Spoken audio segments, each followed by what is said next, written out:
maa ngi lay fay bu baax a baax soxna si. nuyu tamit sa collègue yëpp journaliste yeeg animateur lamb yi fi nekk yëpp tey maa ngi leen di siyaat di leen nuyu bu baax a baax. ah fii moom su ma fi ñëwee nekkuma fi gan parce que ñëw naa fi heure bu ne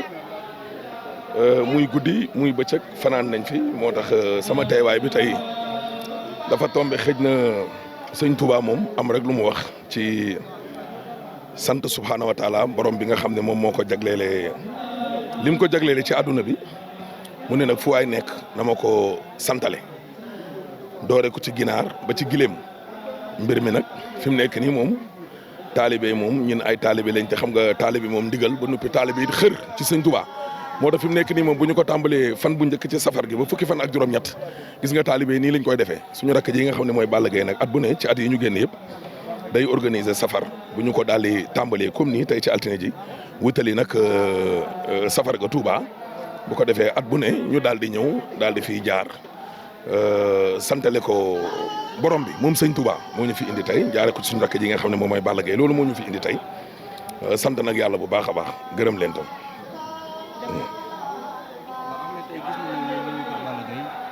ñu gis ni Guédiawaye ñëpp a ngi sa ginnaaw te Balla Gaye macha allah chaque at da koy def léegi ban message ngay lancé ñi nga xamante ni ñoo yor kopp war koo séddale si doomu aadama yi comme li nga mel ni safar ak leen li lépp lu si topp ak jur yi nga xamante ni ñoo ko ñàkk ban message ngay lancé si loolu. waaw ku ko ci def tamit def rek li subhaanahu wa taala jàppal ma jàppal di wàllu social li borom bi wax rek nga daal di koy def moom Balla Gaye nag loolu la def lii dafa tombé safar gi. waaye bu tabaski jotee boo ñëwee fii da nga fiy fekk mu defee ay conteneeru xar man mii xëj na problème mu temps la léegi waaye daan naa bokk ci ñi nga xam ne daan nañu bind nit ñi nga xam ni war nañ leen a dimbalee lu mel boo fi ñëwee tam xarit tamit loolu nga fi fekk. gis nga lamp yi nga xam ne ñoom ñoo nekk fii nii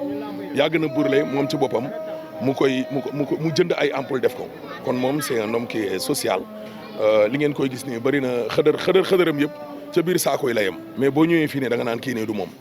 waaw nekk na nag nit koo xam ne ku social la li nga ma laaj nag ci doomu aadama yi moom loolu moom yaakaar naa ne ñëpp a ko war a def rawatina nag ñun ñi nga xam ne dañoo dëkk fii nii ci biir banlieue bi xam fi ñu jugee ak fi ñu yegg man ak moom mii nga gis suñu yaay ñoo dendoon place marché Sam doon jaay ay ndugg ak lu ni mel ba yàlla tey mu def lii mu def nii kon kenn waru koo jiitu ci dimbali nit ñi parce que moom il a vécu une enfance boo xam ne yombul moo xuus nag jàll kenn jàppale ko ci ndimbalu borom bi gannaaw gi waa Guédiawaye teg ko loxo nag ba yàlla dogal lii mu dogal ci moom kon moom lii muy def nii bu ko defee da koo war a def bu ko deful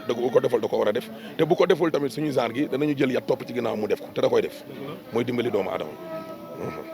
Ahmed fan yi am koo xamante ni Guédiawaye la dëkk ñëpp xam nañ moom da doon dox ci social di jubóole def lépp mu génn àdduna fan yi ni muy kii suñu papa Daouda Seck loolu lan nga koy kii. tiis la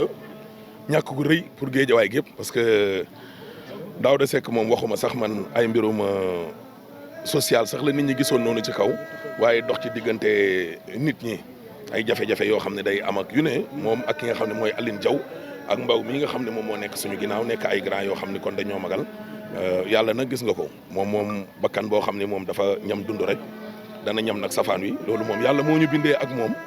man mii di wax ak yow bi sama papa gaañoo ñëw na fa gis nga barki Dembo Ndiaye ñun ñëpp nekkoon nañ ci dëjëm bi di ñaan nag subhaanahu wa taala xare ko ci àjjana yi gën a kawe bi jaay Seydou yu sallallahu alayhi wasallam Guédiawaye gépp a ñàkk rawatina nag Balla mi nga xam ne moom lañ fekk si Daouda Seck ñëpp xam ne nekkul woon sax nit ko am jot waaye daal xam naa ni daal ku amoon jotam la moom mi moo tax it bi mbir mi amee kenn jiitu ko fa Guédiawaye ñun lii daal la ñu xam quoi ñun moom lii la ñu xam topp suñ ginnaaw grand yi xale yi tamit topp seen ginnaaw waaw. Ahmed dernier mot. waaw sama dernier mot moom li may wax rek nag mooy jàppante ñëpp jàppante ñun Guédiawaye loolu lañ mës a xam Balla Gaye keroog bi ñu dajee fële ak El Hadj Malick Gakou dafa ne benn xaritam moo ko doon tooñ ne ko yéen